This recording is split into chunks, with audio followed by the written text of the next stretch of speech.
Be advised, you are coming in weak and unreadable. Say again, Com Tower. This is Pacho. Do you read me over? Pacho, this is Com Tower. I read you Lima Charlie. Com Tower, Com Tower. Request permission to launch and commence the field op. Over. Stand by. Pacho, permission granted. I say again, permission granted. Roger that. Launching podcast in 3, 2.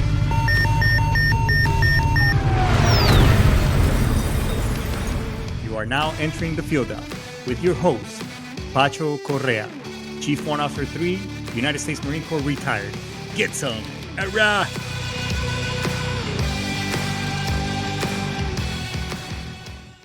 Hurrah! Get some. What's going on, everybody?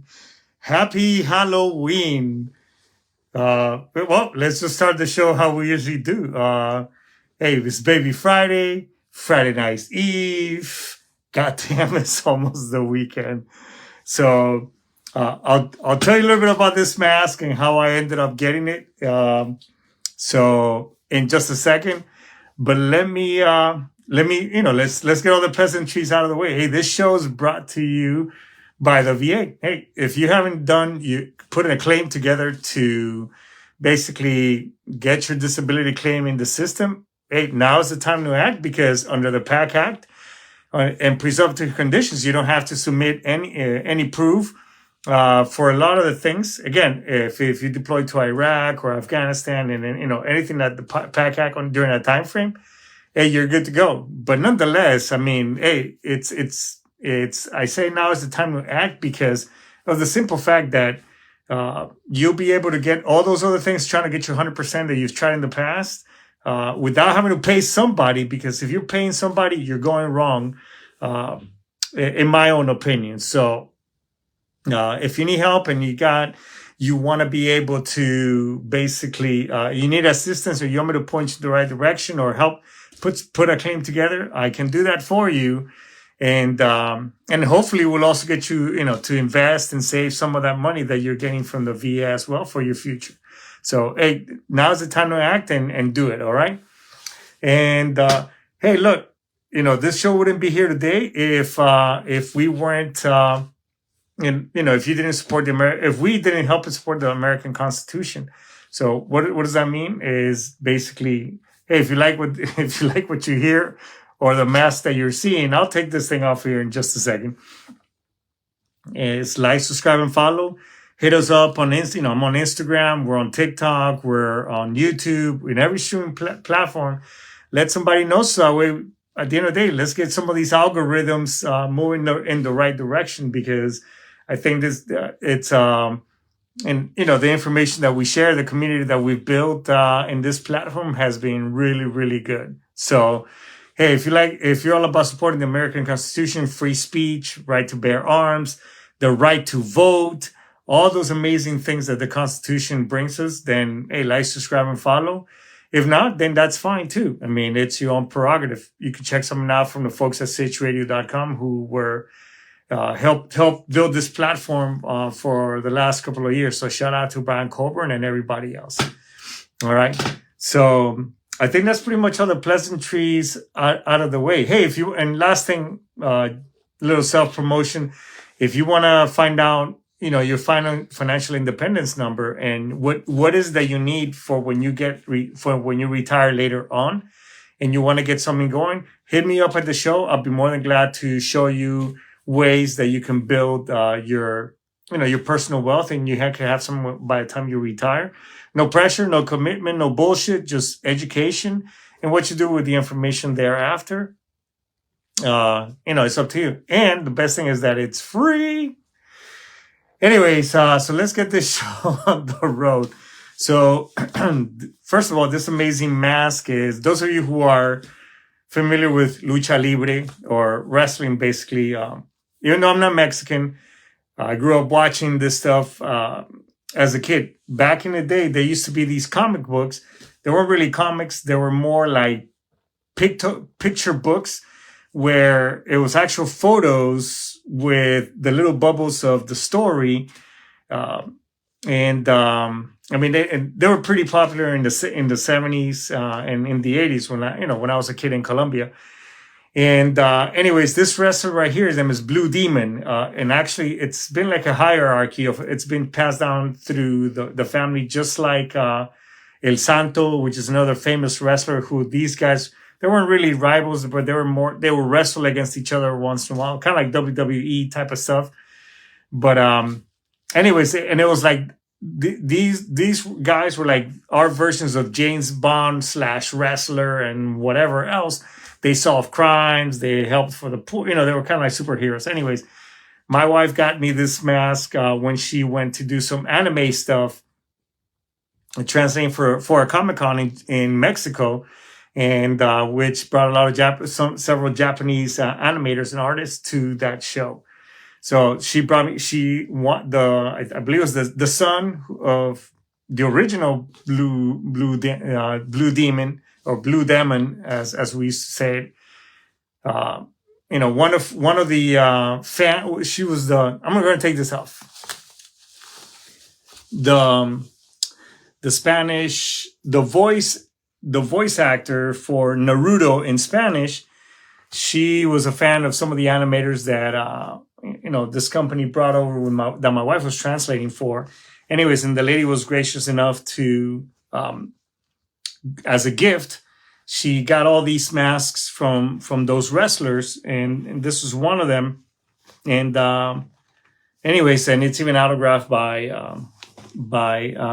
you know, the son of Blue, who is now the actual wrestler. And then this other guy named Mil Máscaras, thousand faces or 1,000 masks, was there as well. So it was pretty cool. So I thought you know, in lieu of Hallows Eve being today, I thought you know, it'd be pretty neat to wear that mask. So anyways, but yeah, so I want to talk about today about some of the costumes and I made a couple of notes. Some of the costumes that I wore as a kid, or better yet, was made to wear growing up down in Colombia. And I think I kind of, as I was putting the show together, or what was I going to talk about, I kind of like, holy shit, there's a pattern here. Just my sister always had like the better costumes, and I just had like crappy ones in my eyes. But also, you know, I also made some costumes for my kids, and obviously you kind of pass on the same thing that you did when growing up. So, one of the earlier costumes that I recall is my dad had come to the U.S. To work. This is in the late 70s, early 80s. He came to the U.S. He worked in New York for quite some time, raised some money, whatever, and brought us back some costumes. And I remember my sister had, those of you who are old enough, and maybe they still have these costumes, they were like these plastic suit type costumes that even when I came here to the U.S., they still sold them. You could buy them at a grocery store. It was like this plastic overall, whatever, and it was whatever with a mask, right? So my sister got Wonder Woman, which was, you know, it was pretty cool. The old style Wonder Woman. Those of us who grew up with Linda Carter, hubba, remember. And then my costume was this. It was like this metallic owl. Yes, as in an owl, like the one that goes hoo, hoo, hoo, you know, one of them. It was this owl thing. And, you know, while everybody else was, you know, vampire, little devil, diablito, whatever.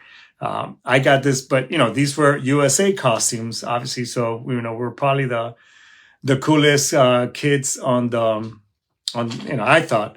Anyways, but yeah, I had this costume of an owl. And I remember that you know, and if you're familiar with Latin culture, is that we make fun of just about anything and everything, especially within our own clan or family, right? So, you know, they started telling my sister, like my aunts and cousins, stuff that she looked like like somebody that was working at an oil rig, you know, digging for oil, because you know, obviously she had a suit, whatever. So they used to call her, you know, petrolera. So, anyways, which my sister to this day, she still recalls it. I freaking hate it, you know, when they used to call me that shit. Anyways, So but yeah, I don't know why why he got me this out of all the costumes in the world and all the cool shit. I'm pretty sure there's, back then I got this owl costume, whatever. Next on the line was, I think my mom had these done, or I don't know how came about, but another Halloween is my mom had moved I come to the U.S. My mom and dad weren't together, but my dad was already back in Colombia. And anyway, so we were living with my dad's sister, my aunt. That's another story. Anyways, so one of the costumes that we got is my sister got to be friggin' Donald Duck, and which is a pretty cool costume, I'm gonna say. And then I got to be a goddamn tomato. No shit, I was a tomato. What made it even worse was the hat that I had to wear with it, cause like a tomato with the vine sticking out, and they put lipstick. My cheeks were painted red with lipstick, so I had like these two red patches on each side, and then this entire, not like a blanket, but like just think of like the same. And they stuffed it with pillows because I was a round tomato. And the shitty part about the whole thing is that they started calling me tomate. And again, I was still a kid in Colombia before coming to the great US of A. So I got to wear so I was tomato for, man. Kids can be brutal, bro.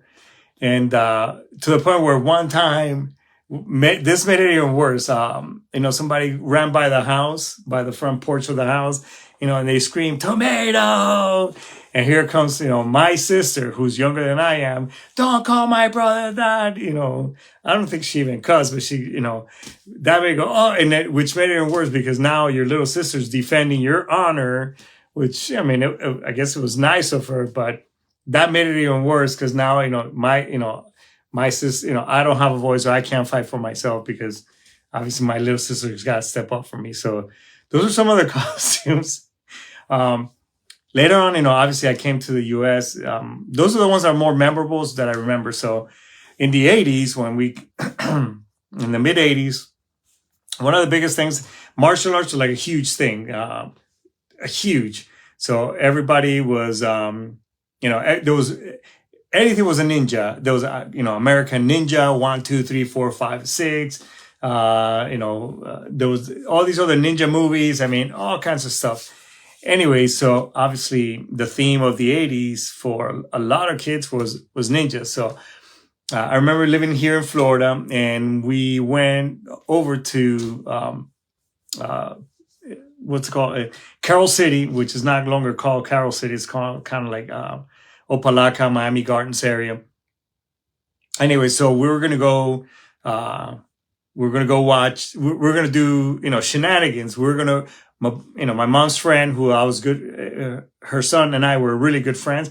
We were all ninjas, so it was like this clan of ninjas, and we were gonna go egging houses because that was, back then that was obviously you can't egg houses anymore because for one, friggin' eggs, a pack of eggs, almost $10 goddamn, and two, you probably because of bullying and whatever other shit that's going on in today's day and age, you can't do that. But we're gonna go egging some houses and do some toilet paper shenanigans on houses as well.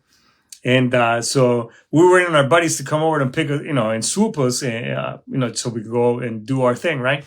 Well, these two dumbasses, our friends, they, because ninjas are supposed to be black. Well, they laid on the grass in front of the house, hiding because it was pretty dark. I don't know. The streets were pretty dark. Anyways, so they laid down on the ground, and they were gonna, as soon as we came out, they were gonna egg the shit out of us, right? Well, they rang the doorbell, laid down on the ground in my buddy's yard, and long story short, as we open the door, we come out like looking for them. We just like that little bit of a pause, and then we see these two dudes standing up screaming and just kind of like patting themselves down. Well, these two dumbasses had laid on an ant pile, and that my buddy's mom had not taken care of. So they got torched by ants. So the ants basically saved our asses because they were gonna egg us as a prank, and and I mean, they got pretty tore up. I mean, it was pretty freaking bad. I mean, I think I was 12 years old, so we're all kind of the same age, maybe 11 and 12. But yeah, that pretty much that put a squelch on the egging and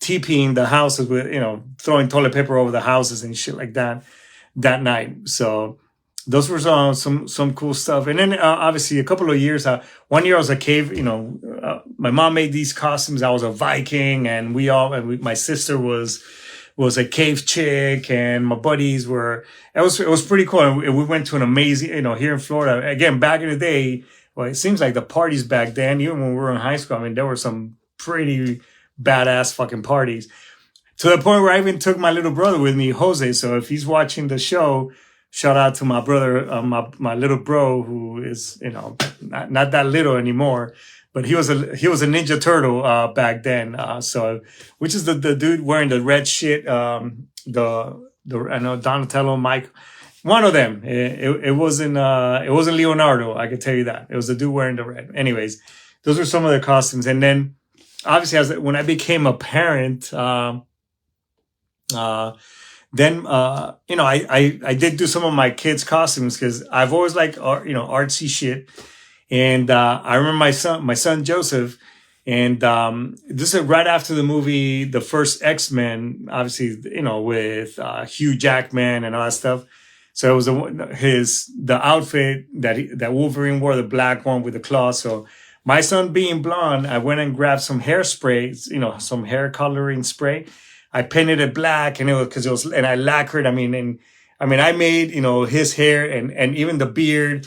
I mean, we went to the mall, and everyone's like, people were even stopping, like, holy shit, hey, who did, excuse me, hey kids, who did your costume? And it's pretty cool, blah, blah. And he would always say, it's my dad did it. And I was just like, yeah, it was me, right? And then I've liked doing stuff like that, some FX shit. Stuff as well. So one year I made I made this like mask where basically I glued a zipper with some skin glue, and then I put a zipper here, and it's like I was unzipping my face open, and it had blood and all kinds of shit. That was pretty cool. I made another werewolf outfit. I glued some stuff. I mean, it looked just like I was like turning into a werewolf. That was pretty neat. And then, but throughout the times, I used to help my kids with their costumes. Sometimes we would buy them, or sometimes we would do them, and I would do all the makeup and all that stuff. So much so that kind of leading on to Christmas, I made my kids costumes because they had little plays and stuff along the way at the school at Camp Pendleton. So shout out to Mary Faye at Mary Faye Pendleton School. And, it's like every year for I think 2-3 years, even after my kids were out of, kindergarten, because most of the plays were in kindergarten, they kept calling us back. Hey, can you do some of the costumes and the makeup and stuff? I even got to do the Grinch. It was pretty neat. So I was always, a frustrated artist, but it's been pretty cool, being able to dress up and, all this fantasies that we go through. Being all around, Halloween and, just being all the other things. I think throughout the time, trick-or-treating was another big thing back then that, going and then counting your stash, like, holy shit, look at all that I got, and exchanging candies. Cause no matter anywhere in the world, growing up in Colombia too, I remember having to do, doing Halloween and going trick-or-treat. But here in the United States, you say trick or treat. I forgot what we used to say in Spanish as a kid. Anyways, it's not. But the main thing is that you would come back and like, oh, look at all. You would see who had the most candy, all those things. It wasn't until I don't know, not even in high school, like in the early 90s when I was in high school, that that I was. Maybe graduating and leading into my kid when I had kids and things that, you start hearing weird shit like people putting needles or whatever bad stuff in the candy. Like, hey, make sure you open your kids' candy because you never know what people in razor blades and all kinds of just crazy stuff. Which is, I think it's, it's crazy how the times have changed. Where, I mean, it's Halloween right now, and we have yet had. Maybe we will, maybe we won't. By the way, we don't have any candy. So back then, and growing up, if your house didn't have candy, for sure you got egged. I mean, that would get put on the list because hey, you should know better, right? But yeah, not even last year, or yeah, the last couple of years that we've been living here for the last 2 years, haven't had any trick or treaters. But, people go trick or treat now at the mall or, in places, in venues like that, a little bit more, I guess you could say, safer. But it's pretty crazy that, for many reasons, how our culture, we've been trained or conditioned to change our ways because of, things that have happened or dumb people have done in the past, to kind of change the way we do things. So, it makes me, and which is kind of sad because I think growing up, I mean, I had a pretty cool childhood in that sense, where we got to do some, even the dumb shit of egging houses and those type of things. That was kind of like expected. I didn't see any. I mean, even to this day, I don't see anything wrong. I mean, maybe as an adult now, I will be that older person saying, "Yeah, you goddamn kids, quit egging my goddamn house," or something like that. But now it's like our kids. Kids nowadays won't be able to experience that. So I don't know. Maybe in the future, kids will be trick or treating. Via holograms and that type of shit. I don't know. So, but is there anything, let me ask you, loyal listener, is there anything for you out there, or anything that, or any cool memories that you remember, cool costumes or weird or crappy costumes that you want to highlight here on our show? So we could give you some therapy and say, hey, it's going to be okay, that you're still pissed off about with your parents or, your family members, that you could have worn something much cooler. Hey, throw them on there. Hey, I even encourage you to even throw some photos on there. What I'll do is I'll dig up some photos and see if I have any old photos of my, any costumes that I may have. Hopefully I do. Hopefully, if I'll do my best to dig some up, and I'll throw them on the show on the show as well. I guess in memory of Halloween. So bring you up to date. I completed the 2,200 push-ups, the 2,200 push-up challenge that I was fundraising for. So the link is still out there. I know October is pretty much over after today, but I would really love for, anybody and anybody here. I mean, this page has 5,500 followers, and I'm just trying to raise $200. If everybody on this platform or who follows this page just donates $1, that's $5,500 that we can donate to this organization to help raise awareness and help families, that have been, unfortunately, victims of, their loved ones committing suicide.